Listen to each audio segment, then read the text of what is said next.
about Shogun Rua taking on Little Nog. He's the smaller of the Nogueira brothers. He is Antonio Rogério Nogueira, not to be confused with his twin brother who fought at heavyweight and was either the heavyweight champion or the interim heavyweight champion. I forget which one he was, but either way he got beaten by Cain Velasquez way back in the day, which is quite a while ago now. Either way, legends of the sport. This is his twin brother, Rogério Nogueira. Right? They're both called Antonio Nogueira and they are twins.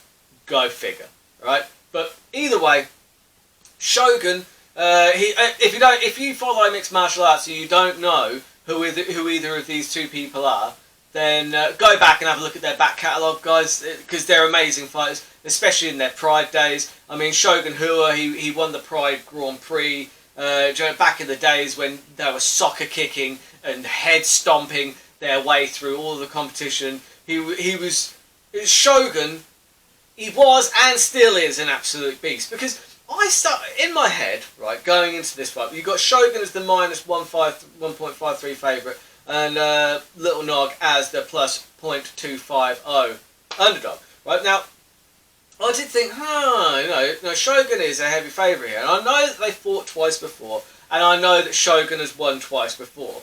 But I was thinking, but isn't Shogun's kind of like started to diminish lately? I mean, when did he last win? Turns out he has won 4 of his last 6, and he fought to a draw against Paul Craig in his last fight. So actually, he hasn't lost. He's only lost 1 of his last 6 fights. Now, am I crazy? I didn't think that was still that was his recent record. But actually, you know what? His recent record has been pretty damn good. I completely forgot that he knocked out Tyson Pedro, didn't he? They went to Australia. Tyson Pedro was like he was highly touted, the next big kind of prospect to come out of Australia. And Shogun Rua, to his credit, he put a stop to that hype train, didn't he? He put a stop to that hype train and just knocked that guy out. And where's Tyson Pedro been? Since then. That's obviously it wasn't a great night for him, but good for Shogun. Shogun is still hanging in there. I'm not sure he's going to be in the title picture anytime soon, but hey, you know what? He's a legend. Do you know what I mean? And the thing is, if you've got legendary status, you are only ever 1 or 2 good wins away from a title shot. However, you got Little Nog standing in front of him. Now, Nogueira, he's not had the best of times lately. He got knocked out by Ryan Spann in his last outing. Ryan Spann is obviously that fella off the Contender Series. He's a really good prospect. So there's not necessarily any shame in being knocked out by Ryan Spann. But he knocked out Sam Alvey. Sam Alvey's tough. Sam Alvey is tough. He's hard to get out of there. So the fact he managed to knock him out, that is significant.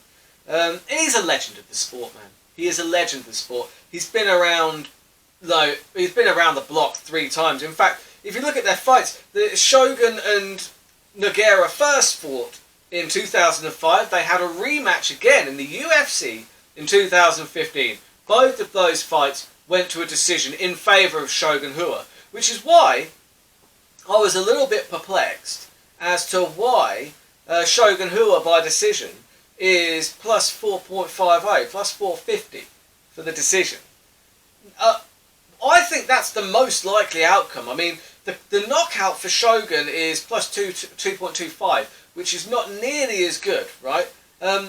Consider, I think the most likely outcome is if the same thing is likely to happen again. It's likely to be a very similar fight. With that being said, plus 450 by decision, I am taking that all day. But either way, this is going to be a fun fight. This is one for the old school. I mean, I have been watching mixed martial arts since people still thought Ken Shamrock was quite good. Do you know what I mean? That's how long I have been watching for. So this matchup, it's really for fans like me who have been watching, since the early 2000s, and it's just a throwback match. And you know what? I love it because it's not like either one of them. Like they're both getting up there. Do you know what I mean? Shogun's 38, which isn't which is past your prime, but it's not dead, is it?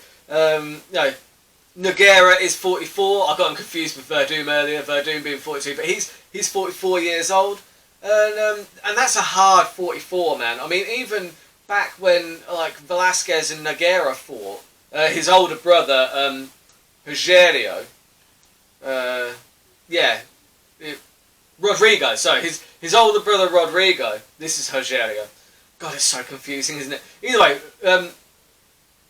Rodrigo Nogueira, like when he fought Velasquez, it was like ages ago. This is like years and years and years ago.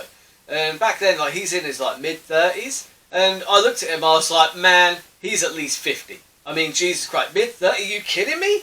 Like that is a hard 44. Like Nogueira. And they're starting to look like their age now, but still, you know, he looks basically 70 at this point. I don't see the fight going any differently. I don't see him being in Shogun, but I also don't see it being ended within the time. So yeah, I think plus 450 on the decision. That is that's a moderately good bet, because you know what, if he got knocked out in his last fight, you don't know what his chin's going to be like. Maybe Shogun clips him and just puts him away early. Either way, really fun throwback fight, and yeah, can't wait. Keep those odds long and those bets terrible.